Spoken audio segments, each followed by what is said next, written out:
And that right there is why you don't run into the cold. Plastic axles. Here's the damage from that breakage.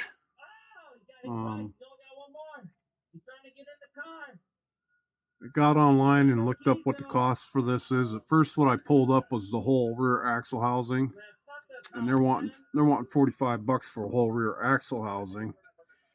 The weird thing is, right below that listing was a whole rear axle housing for a Losi Super Baja Ray, and they wanted only $20 for a whole axle housing for a Super Baja Ray. Then I found a, I think it's called just the center. Let me look real quick. Yeah, then I found that it was called the center section. So it's just from this point to this point, the center section, and they want $22 for that, which is still more than the whole Super Baja Ray axle housing.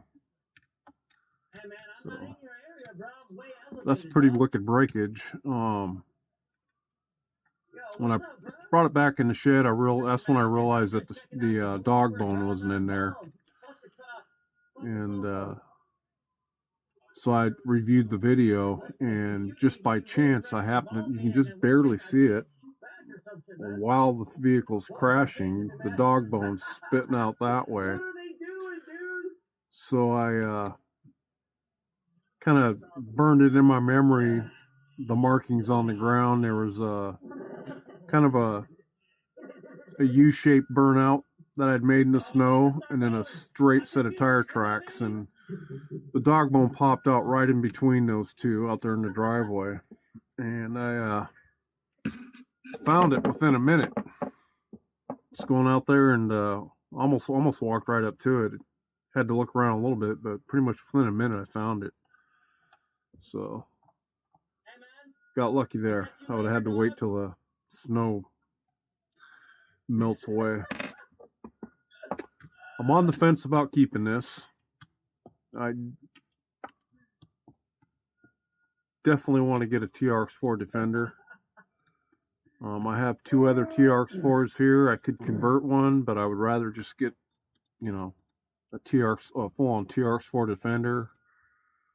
What I really want is a TRX4 with the Endura D130 truck body from Endura. So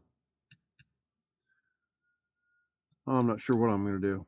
I'm kind of liking this thing a lot, so I'm leaning towards keeping it, but it needs upgrades, obviously. I don't want to keep breaking axle housings.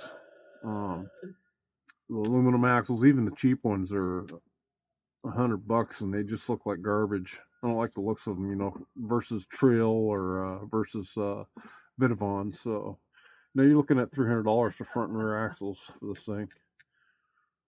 And so yeah, I'm going to order the plastic center piece here and replace it and throw it back up on the shelf, and I'll debate whether to keep it or not. Just watched a vid of the Boss Hog or something like that, and that thing was just shredding it up. So it's a fun vehicle. It jumps great. I love the way the thing jumps. She's a real jumper. Obviously the breakage was my fault because I landed on the rear end.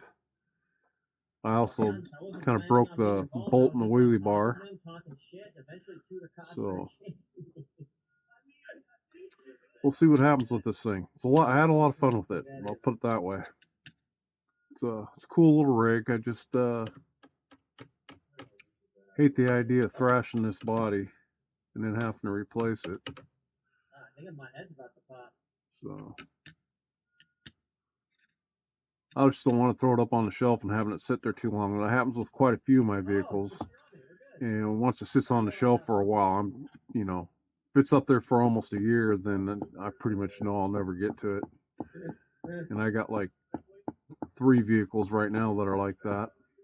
2 of them well, all three of them are all fully upgraded, but I just don't run them. So I'm kind of leaning towards heading towards the scale into things in the crawler side of things and getting away from the, the 8 scale truggy and monster truck basher thing. And yeah, I'm really liking the scale end of the crawling and all that stuff.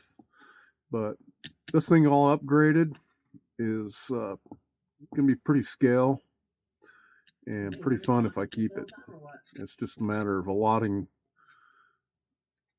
stop spending money on something on something else and putting money towards this, and that's the big question if I'll do that or not. Otherwise, it's just continue to break or replace stock plastic axles.